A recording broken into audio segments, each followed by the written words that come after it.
25 de junio de 1997. París se ahoga bajo el calor del verano. En una mansión privada de la calle Faubourg, el aire está helado por el miedo. En el dormitorio del segundo piso se está muriendo un hombre que pasó más tiempo bajo el agua que en tierra firme. Jacques-Yves Cousteau, leyenda de la oceanografía, creador del equipo de buceo autónomo, explorador de las profundidades, yace en la cama luchando por respirar. Su esposa Francine está sentada a su lado, sosteniéndole la mano. Los médicos ya se han ido. No hay nada más que puedan hacer. 76 años es mucho, pero hace apenas 3 meses estaba completamente sano. En abril, todavía subía a bordo de su Calypso sin ayuda de nadie. En mayo montaba su última película. Reía, hacía planes, y ahora se está muriendo. Nadie puede entender por qué tan rápido. Sus labios se mueven. Francine se inclina más cerca. La respiración es entrecortada, las palabras apenas audibles. Ella agudiza el oído porque sabe que estos son los últimos minutos. Su marido quiere decir algo importante. Baikal, susurra Cousteau. La voz es ronca pero firme. Tenía razón. Francine se queda inmóvil. ¿Baikal? ¿De qué está hablando? Acaban de regresar de allí hace apenas 3 meses. Ella recuerda aquella extraña película con el título incomprensible, El espejo del Baikal. Recuerda cómo su marido regresó de esa expedición siendo otra persona. Silencioso, pensativo, como si hubiera visto algo que no debía verse.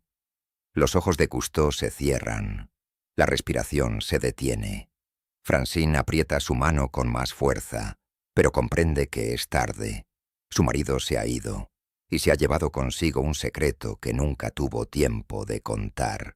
3 meses antes, abril de 1997, en el aeropuerto de Sheremetyevo, esperaban a un héroe. Jacques Cousteau regresaba de su última expedición al lago Baikal. Los periodistas querían entrevistas, pero él se negó. Simplemente saludó con la mano, subió al auto y se marchó. Quienes lo vieron ese día, luego dijeron todos lo mismo. No estaba en sus cabales. A bordo del avión lo acompañaba el equipo de filmación, 8 personas. Todos guardaron silencio durante todo el trayecto desde Irkutsk hasta Moscú. Nadie hablaba. Incluso el camarógrafo Bertrand, normalmente charlatán, estaba sentado mirando fijamente por la ventanilla, como si todos hubieran visto algo de lo que no se podía hablar en voz alta. La película salió en mayo. El título era extraño: El espejo del Baikal. Normalmente Cousteau nombraba sus documentales de forma simple y clara: El mundo del silencio, Mundo sin sol, la odisea del equipo Cousteau.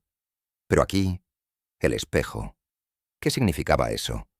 Un crítico escribió: El maestro insinúa algo, pero no lo dice todo.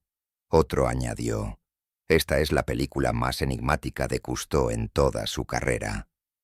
Antes del viaje al Baikal, Jacques estaba sano. 86 años, sí, pero con una vitalidad que envidiaría un hombre de 60. Nadaba, buceaba, montaba material durante 12 horas al día. Los médicos se sorprendían de sus indicadores. El corazón funcionaba como un reloj, la presión arterial como la de un cosmonauta. Sin enfermedades crónicas. Después del Baikal, todo se derrumbó en 3 meses. Primero la debilidad, luego dolores. Los médicos no podían dar un diagnóstico preciso. Los análisis mostraban algo extraño, incompatible. Un profesor le dijo a Francine: Su organismo está siendo atacado por algo desconocido. Ella no entendió entonces qué significaba eso. No lo entiende hasta ahora. Han pasado 6 años. 2003.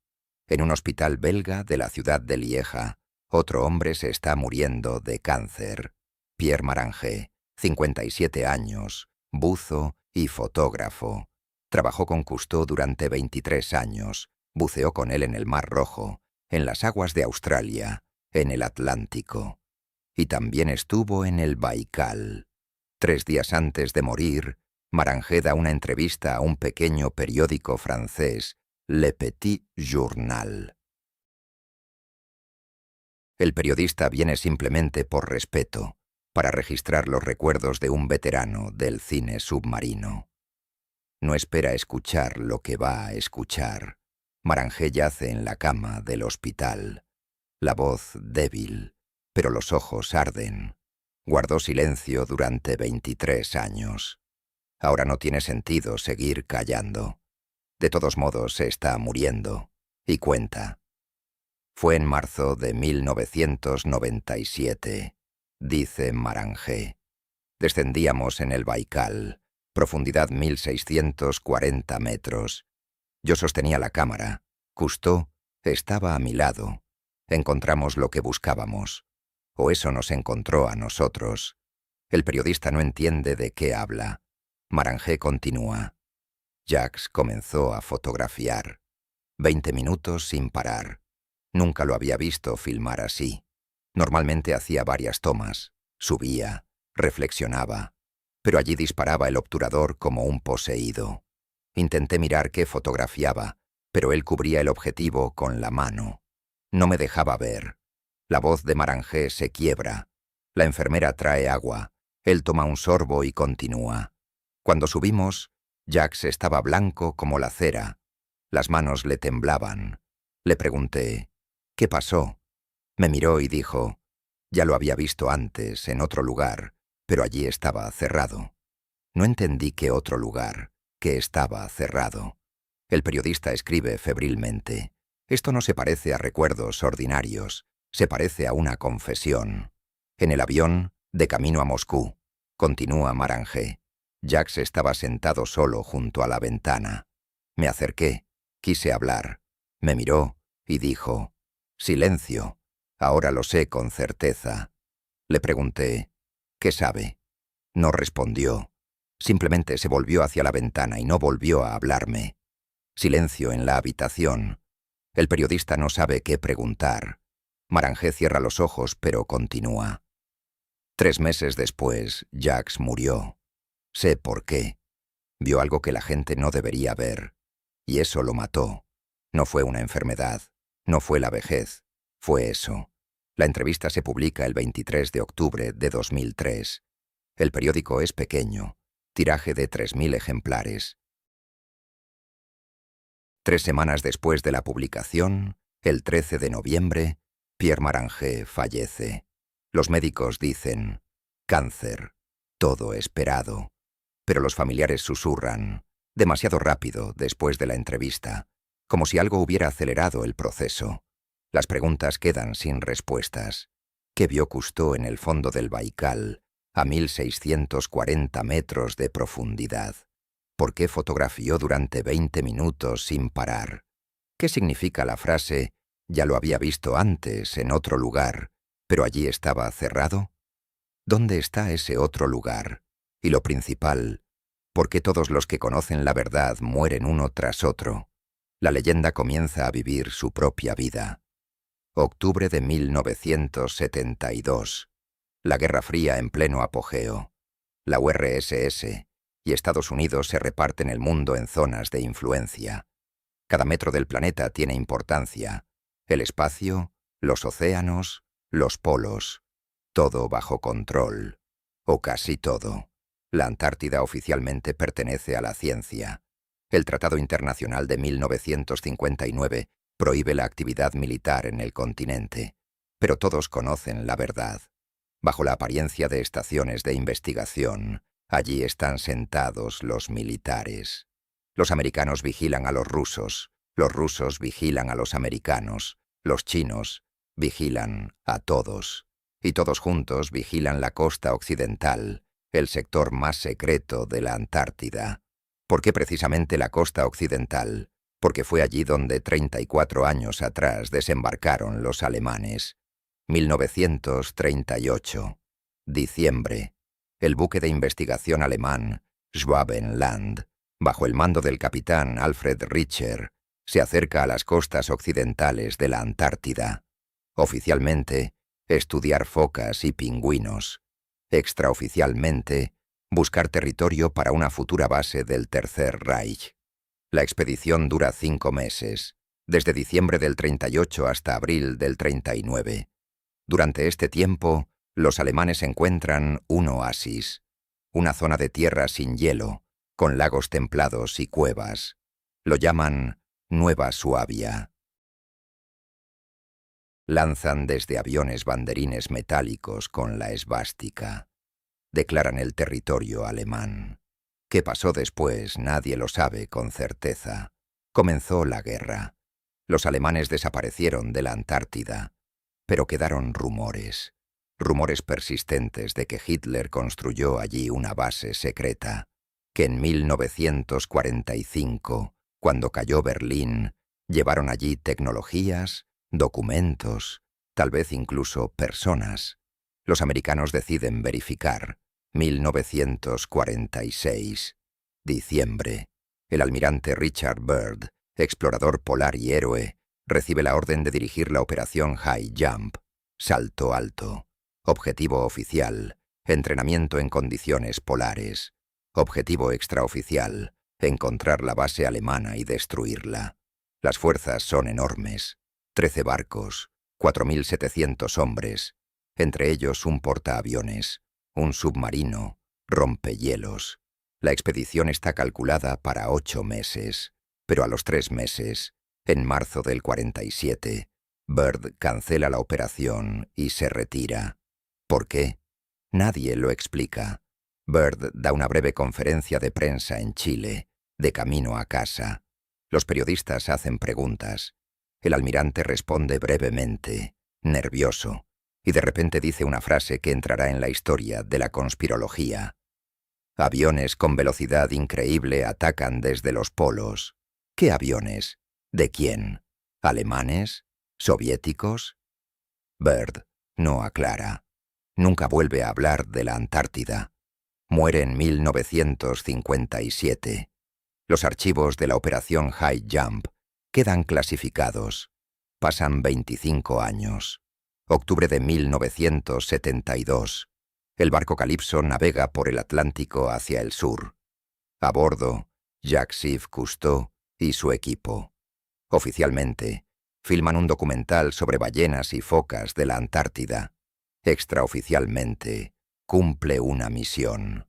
Un año antes, en 1971, Cousteau firma un acuerdo secreto con la NASA. Los detalles son desconocidos. El documento está clasificado, pero la esencia es clara. Durante sus expediciones, Cousteau se compromete a informar a los servicios especiales americanos sobre todos los hallazgos inusuales. A cambio, financiación y protección. La ruta del Calypso es extraña. Normalmente Cousteau va directo al lugar de filmación, pero ahora el barco hace un desvío. Se detiene en Argentina, en el puerto de Mar del Plata. ¿Para qué? No hay razón oficial, pero hay un detalle.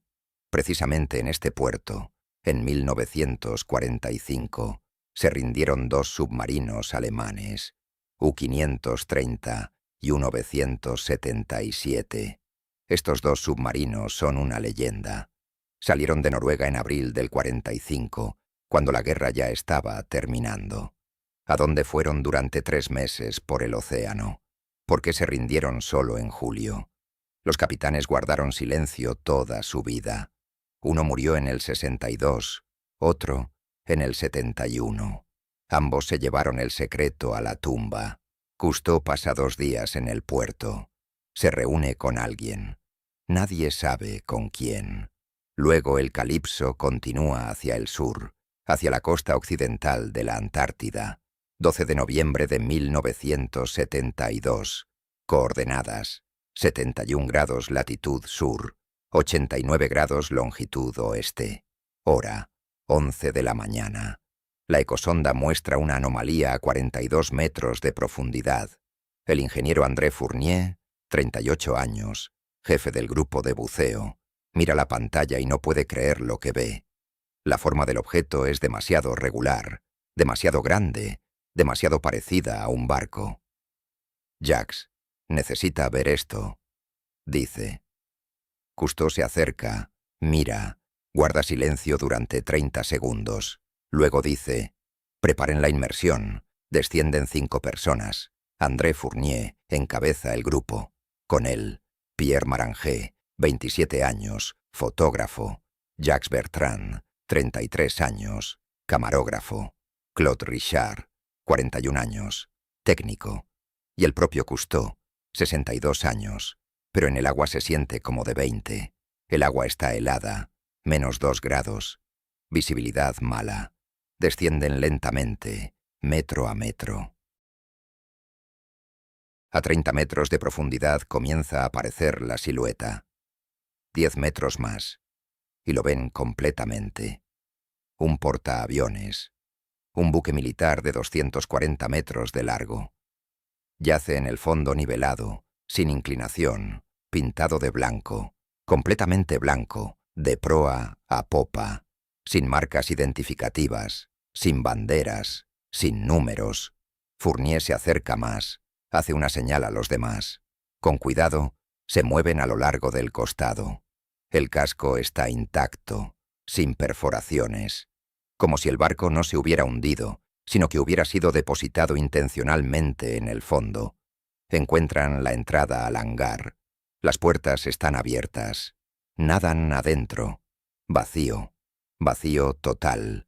Ni aviones, ni equipos, ni muebles. Todo limpiado. Las paredes desnudas. El suelo limpio. Como si alguien hubiera desmontado intencionalmente todo lo que se podía desmontar. Cousteau nada hacia adelante. Ilumina con la linterna. Busca algo. Bertrand sostiene la cámara. Filma. Maranger toma fotografías. Richard verifica las estructuras. El metal es sólido. La soldadura de calidad. Escuela alemana, sin duda. En la pared dentro del hangar hay una inscripción. La única inscripción en todo el barco. Letras de 30 centímetros de altura, grabadas en el metal. Una palabra alemana. Eingang. Entrada. Cousteau se queda inmóvil frente a esta inscripción. Fournier ve cómo levanta la cámara y comienza a fotografiar. Disparo tras disparo. Diferentes ángulos, diferentes iluminaciones, como intentando capturar cada rasguño, cada línea de las letras. Pasan 40 minutos en profundidad. Examinan otros compartimentos. Por todas partes lo mismo. Vacío. Solo en un lugar encuentran una caja, metálica, sellada. Fournier intenta abrirla. No cede. Cousteau hace una señal. La subimos. A bordo del Calypso abren la caja con soplete. Dentro, documentos.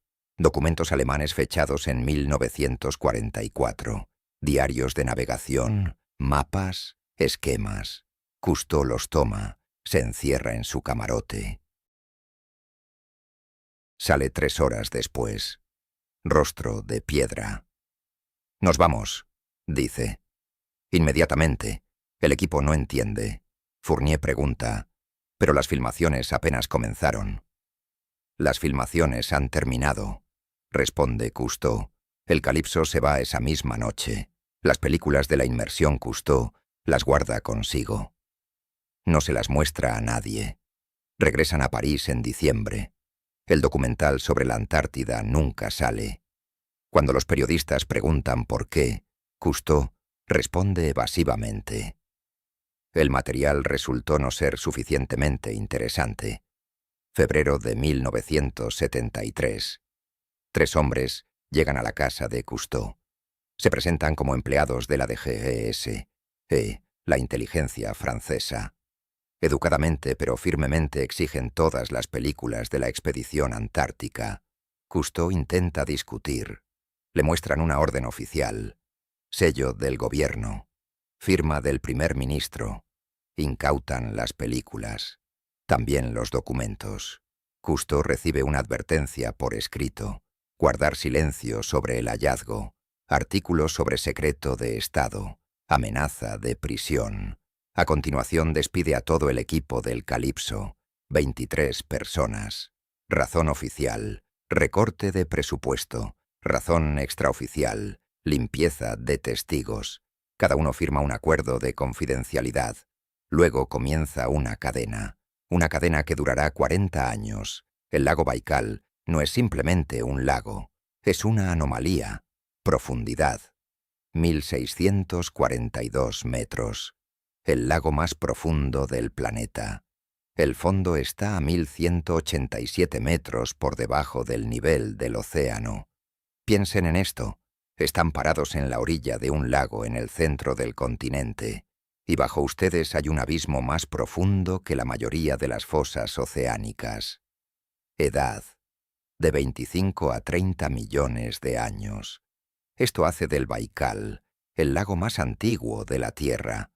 La mayoría de los lagos viven 10 o 15.000 años. Luego se llenan de sedimentos, se convierten en pantanos. El Baikal existe desde hace millones de años. No envejece, no muere. Como si alguien mantuviera su vida artificialmente. Para la Unión Soviética, el Baikal era una zona especial, objeto estratégico. Cerca hay fábricas de defensa, ciudades secretas, polígonos. Toda la línea costera bajo control del KGB. Entrada prohibida para extranjeros. Incluso los ciudadanos soviéticos necesitaban un pase especial. Oficialmente, ecología, protección de la naturaleza. Extraoficialmente, algo diferente. Julio de 1959. Expedición secreta Baikal 1. Bajo el mando del contraalmirante Piotr Grishchenko. Objetivo: cartografiar el fondo con ecosondas militares de nueva generación. El barco: un arrastrero reacondicionado Sibir-Yak. Tripulación: 40 personas, todas con autorización. 23 de julio, 3 de la madrugada. El marinero de guardia Gennady Belikov, 24 años, está sentado junto a la ecosonda. Turno de noche, tranquilo, aburrido. El lago está en calma. En la pantalla, el fondo plano a 920 metros de profundidad. De repente, una señal. Un objeto en movimiento. Velocidad: 80 kilómetros por hora. Belikov no puede creer a los instrumentos. Reinicia el sistema. Otra vez lo mismo. El objeto va a 920 metros de profundidad a velocidad de 80 kilómetros por hora. Esto es imposible. Los submarinos soviéticos alcanzan un máximo de 20 a 25 kilómetros por hora. Los americanos un poco más rápido, pero no 80. Esa es la velocidad de un torpedo, no de un barco. Belikov llama al teniente mayor Víctor Sokolov. Este mira la pantalla, palidece, llama al comandante. Grishchenko baja al puente en 5 minutos. Mira la ecosonda en silencio. El objeto continúa moviéndose. Luego sucede algo extraño. El objeto cambia de rumbo. Gira directamente hacia el barco. Se acerca. Se detiene a 200 metros bajo la quilla. Se queda inmóvil. La ecosonda lo muestra claramente. Tamaño: unos 40 metros. Forma ovalada. Material denso, metálico. Grishchenko da la orden de activar los hidrófonos. Escuchar. Encienden los micrófonos submarinos. Silencio. El objeto está en silencio. No emite ningún sonido. Ni motor, ni hélices, nada. Como si no fuera una máquina, sino un ser vivo que sabe ser absolutamente silencioso. Pasan 10 minutos. La tensión en el barco crece. Los marineros susurran. Alguien se persigna. Grishchenko permanece inmóvil, mirando la pantalla. El teniente mayor Sokolov fuma un cigarrillo tras otro. Luego el objeto se mueve. Bruscamente, sin aceleración. De 0 a 80 en un segundo. Se va verticalmente hacia abajo. La ecosonda registra el descenso. 930 metros, 1000 metros, 1100 metros. A 1400 metros de profundidad, el objeto desaparece, como si se disolviera en el agua. Grishchenko prohíbe hablar de lo sucedido. Toda la guardia firma papeles de confidencialidad. El guardiamarina escribe en el diario de navegación. Dice: no era nuestro, no era soviético, no era americano. No era humano en absoluto. La entrevista se publica el 23 de abril de 2004. Un mes después, el 25 de mayo, Víctor Saveliev fallece. El corazón. Tiene 70 años, edad ya considerable. Pero los familiares dicen, estaba sano, iba a ir de pesca, hacía planes, muerte repentina, como si alguien hubiera presionado el botón de apagado. Pasan 23 años, febrero de 1982, nuevo incidente, más aterrador. El Baikal en invierno se convierte en un desierto helado, hielo de 1,5 metros de grosor. Los militares lo usan como plataforma, perforan agujeros, bajan equipos, entrenan a buzos. En febrero del 82 realizan un ejercicio. 7 buzos militares descienden bajo el hielo a 50 metros de profundidad.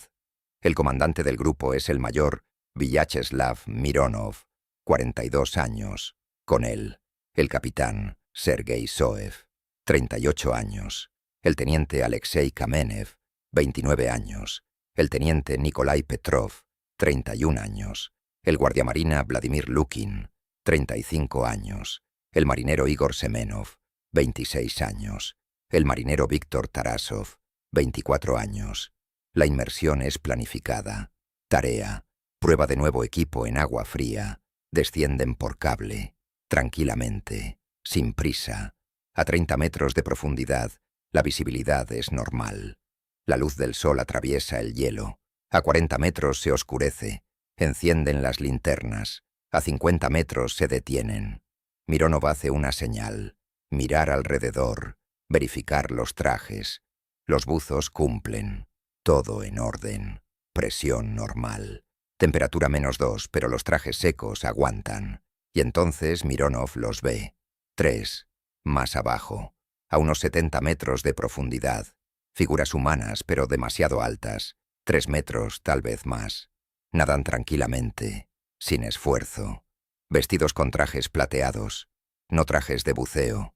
Algo diferente. Ajustado.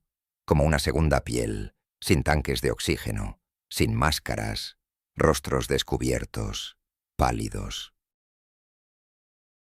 Con grandes ojos negros. Mironov se queda inmóvil. Hace una señal a los demás. Miren abajo. Los 6 giran las cabezas. Ven. Alguien intenta nadar hacia arriba. Mironov lo agarra del brazo. Quietos. No se muevan. Los seres notan a los buzos. Se detienen. Miran hacia arriba. Uno de ellos, el del centro, levanta la mano. El gesto es lento y suave, como mostrando, váyanse. Lo siguiente que sucede no cabe en la física. A los 7 buzos los expulsa hacia arriba instantáneamente, sin aceleración, desde 50 metros a la superficie, en 15 segundos. Esto es mortal. En semejante ascenso, el nitrógeno en la sangre hierve. La descompresión mata. En la superficie, junto al agujero, está el grupo de seguridad. Ven como desde el hielo salen disparados 7 cuerpos. Literalmente salen volando, con tal fuerza que se elevan 1 metro sobre la superficie. Caen sobre el hielo. Se sacuden en convulsiones. El capitán Sergei Soev muere en 20 minutos. Pulmones rotos, sangre por la boca. El teniente Alexei Kamenev muere en 1 hora. Lo mismo. Descompresión, pulmones, cerebro. 3 quedan inválidos. El teniente Nikolai Petrov, parálisis de piernas. El guardiamarina Vladimir Lukin, ceguera en el ojo derecho, sordera en el oído izquierdo. El marinero Igor Semenov, daño cerebral, trastorno del habla. 2 sobreviven relativamente bien. El mayor Vyacheslav Mironov y el marinero Víctor Tarasov. Los médicos los reaniman, los mantienen en cámara hiperbárica 1 semana. Sobreviven de milagro. Comienza el interrogatorio. KGB. Los 7 cuentan lo mismo. Seres de 3 metros, trajes plateados, sin tanques de oxígeno, grandes ojos negros. Uno levantó la mano y a todos los expulsó a la superficie. El KGB elabora un protocolo, clasifica el caso. Todos los testigos firman papeles. Versión oficial. Accidente. Despresurización de trajes. Ascenso demasiado rápido por pánico. Luego comienza la limpieza. Lenta. metódica. El teniente Nikolai Petrov fallece en el 85. Infarto. 34 años. Joven para un infarto. Pero lo atribuyen al estrés posterior a la invalidez. El guardiamarina Vladimir Lukin perece en el 87. Cae por las escaleras en su propia casa. Se rompe el cuello. Ciego de un ojo, sordo de un oído. Pero vivió 20 años normalmente. Y de repente cae. El marinero Igor Semenov muere en el 92. Neumonía. Después del daño cerebral, la salud era débil. Pero los médicos se sorprendieron. La neumonía se desarrolló demasiado rápido. En 3 días, desde la primera tos hasta la muerte. Quedan 2, Mironov y Tarasov. El marinero Víctor Tarasov vive en silencio. Se muda de Irkutsk a una pequeña ciudad en los Urales. Trabaja como vigilante. No se casa. Muere en 2018 de cáncer. 60 años. Antes de morir le dice a su hermana: ellos encontrarán a todos de todos modos. El mayor Vyacheslav Mironov vive hasta 2021. Se retira como coronel. Vive en Moscú. En 2019 da una entrevista a una revista militar cerrada. Cuenta toda la historia. La revista sale con un tiraje de 300 ejemplares. Solo para oficiales con autorización. 2 años después, Mironov fallece. Vejez. 81 años. Pero muerte rápida, repentina. La historia no termina, porque el Baikal todavía está allí. La Antártida todavía está allí. Y algo continúa custodiando esas entradas. Continúa advirtiendo. Continúa alejando a quienes se acercan demasiado. 2013. El oligarca ruso Mikhail Prokhorov financia una expedición privada al Baikal. Oficialmente, investigación científica de la fauna de aguas profundas. Extraoficialmente, búsqueda de anomalías de las que se rumorea desde tiempos soviéticos. Grupo de 12 personas. Científicos, buzos, operadores. Usan equipos modernos. Drones de aguas profundas con cámaras de alta resolución. Sonares de última generación. Escaneo láser del fondo. Bajan un drone a 1400 metros de profundidad. La cámara transmite imagen en tiempo real. Los científicos ven el fondo y se quedan inmóviles, porque en la pantalla no hay naturaleza, hay estructuras, líneas rectas, formas rectangulares. Un geólogo dirá después en una entrevista cerrada: parecía una calle real con casas a los lados, solo que bajo el agua, a 1,5 kilómetros de profundidad. El drone se mueve más adelante, registra más estructuras. Luego la comunicación se corta, simplemente desaparece. El operador intenta restaurarla, no funciona. El drone se pierde. Costo: $3 millones. Simplemente desaparece en el fondo. Lanzan un segundo drone. Lo programan para ir por las mismas coordenadas. Desciende normalmente. Alcanza 1300 metros de profundidad. Y de repente comienza a moverse por su cuenta. El operador pierde el control. El drone se va hacia un lado. Aumenta la velocidad. Desaparece de las pantallas. Cancelan la expedición al día siguiente. Prokhorov da una entrevista. Problemas técnicos. El equipo no soportó la presión.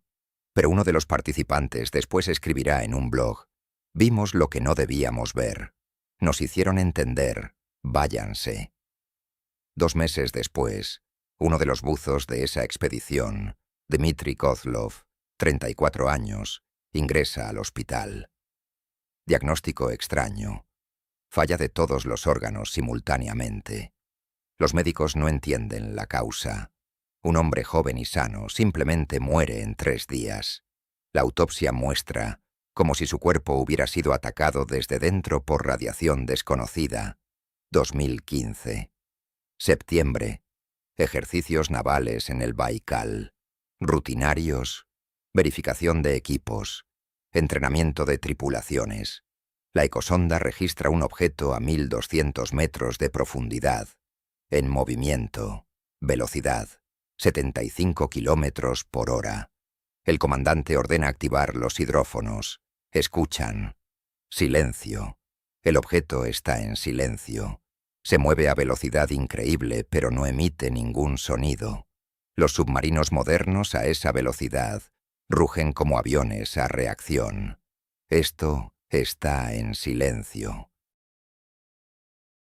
Rastrean el objeto durante 20 minutos. Luego cambia de rumbo. Se va abruptamente en vertical hacia abajo. En 10 segundos desciende de 1200 a 1600 metros. Desaparece. Clasifican el protocolo inmediatamente. Los participantes firman papeles. Un guardiamarina, Alexei Voronov, rompe el silencio en 2022. Escribe una publicación anónima en un foro. Lo vi con mis propios ojos. Nuestros submarinos no se mueven así. Ningún submarino se mueve así. Era algo diferente. Eliminan la publicación en 6 horas. Alexei Voronov desaparece 2 meses después. Oficialmente se fue en dirección desconocida. Los familiares denuncian a la policía. Las búsquedas duran 3 semanas. Encuentran su auto en el bosque, a 80 kilómetros de Irkutsk. Vacío. Sin rastros. Al propio Voronov no lo han encontrado hasta ahora. 2019. Antártida. La compañía americana privada Ocean Infinity realiza una expedición. Oficialmente, búsqueda de barcos hundidos para compañías de seguros. Cartografía del fondo. Tienen el equipo más moderno. Aparatos submarinos autónomos capaces de trabajar a cualquier profundidad. Uno de los aparatos descubre una anomalía cerca de la costa occidental. Coordenadas: 71 grados latitud sur, 88 grados longitud oeste. A solo 2 kilómetros del lugar donde Cousteau encontró el portaaviones blanco en el 72. El aparato registra un objeto a 54 metros de profundidad. Forma cilíndrica. Longitud aproximada, 40 metros. No parece un barco, más bien una cápsula o contenedor. El material se refleja en el sonar de forma extraña, como si absorbiera el sonido en lugar de reflejarlo. La compañía prepara una investigación detallada, pero una semana después recibe una carta oficial de la Marina de Estados Unidos. Exige cesar los trabajos en esa zona. Explicación: zona de ejercicios militares. La compañía intenta discutir. Les insinúan, o voluntariamente o por la fuerza. Cierran el área para barcos civiles. Hasta ahora sigue cerrada. En los mapas está marcada en rojo. Zona prohibida. Razón oficial: ejercicios militares. Ya 7 años seguidos. 2020. Enero.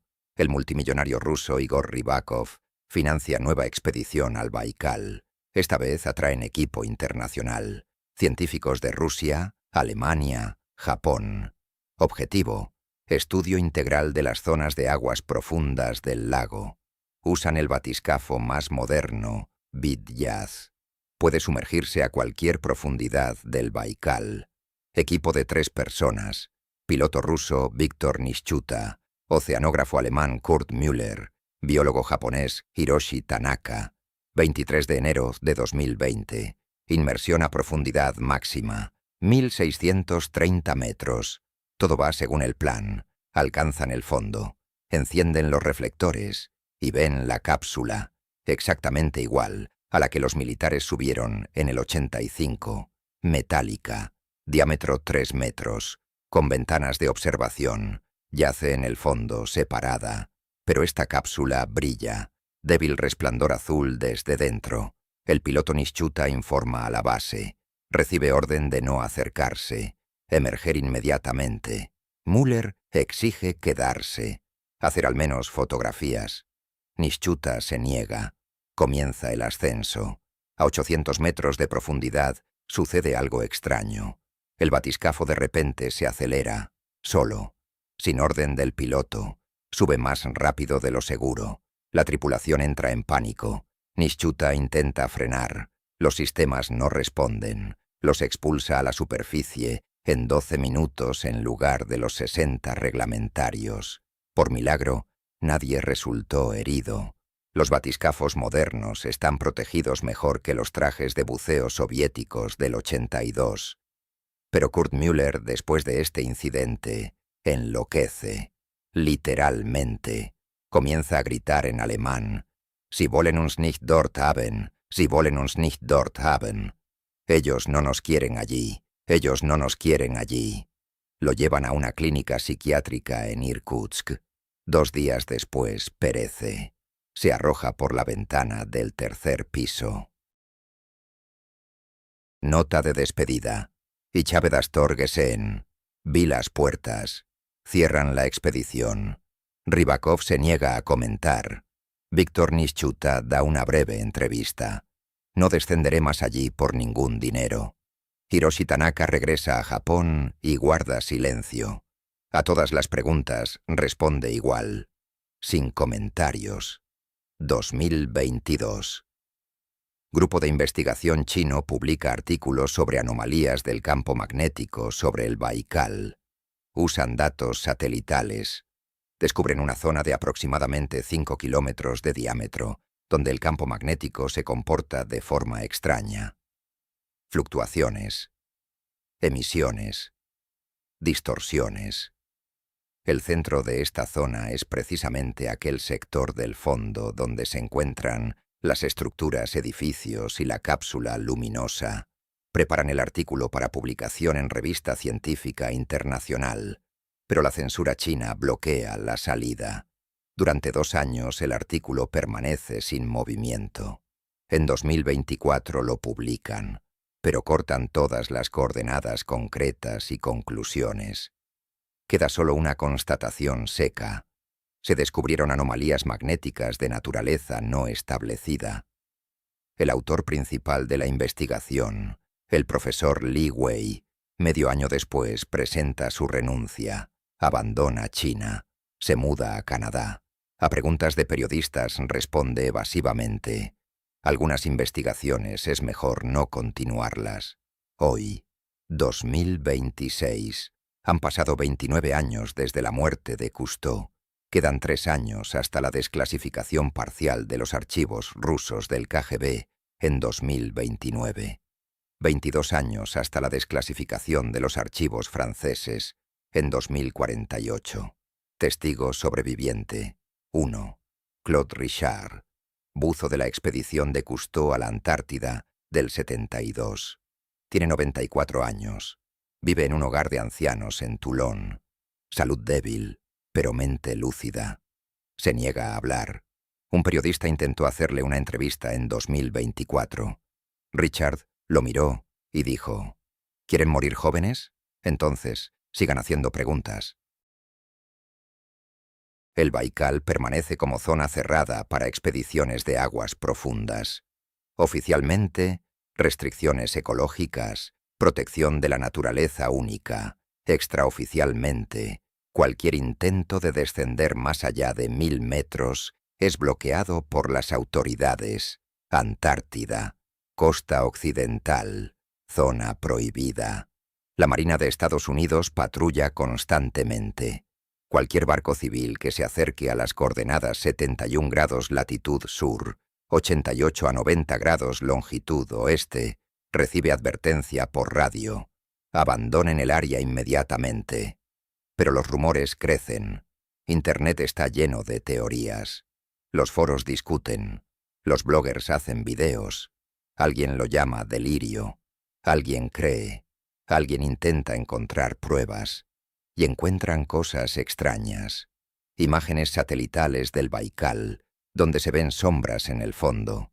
Demasiado regulares. Demasiado geométricas.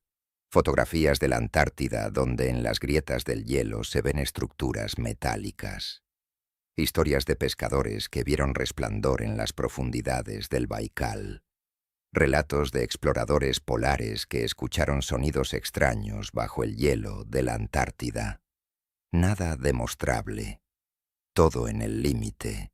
Pero demasiadas coincidencias, demasiadas desapariciones, demasiados archivos clasificados, 2 entradas, Antártida y Baikal, profundidad por debajo del nivel del océano, objetos extraños, tecnologías increíbles, testigos que mueren uno tras otro. Cousteau conocía la verdad. Dijo antes de morir: Baikal tenía razón. ¿Razón en qué? Que dos entradas conducen a un mismo lugar, que bajo la tierra existe algo de lo que la humanidad no debe saber. 3 años hasta 2029.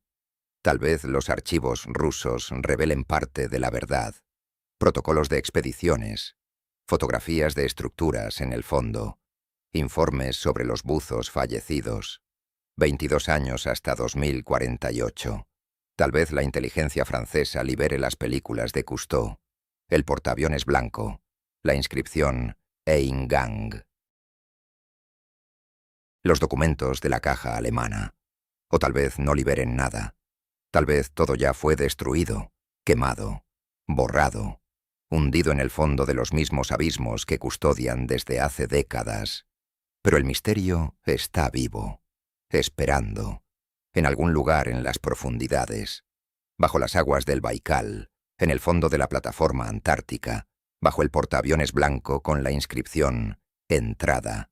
Jacques-Yves Cousteau fue el primero en conectar 2 puntos en el mapa, Antártida y Baikal. Vio la entrada cerrada, vio la entrada abierta, comprendió que conducen a un mismo lugar. ¿A dónde?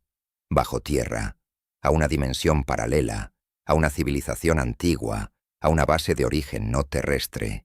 Nadie lo sabe, pero la verdad está allí, en la profundidad de 1642 metros bajo las aguas del Baikal, y en el fondo del océano Antártico bajo un portaaviones blanco con la palabra grabada en metal, Eingang, entrada. La pregunta permanece: ¿estamos preparados para conocer esta verdad? Cuando se abran los archivos, si es que se abren,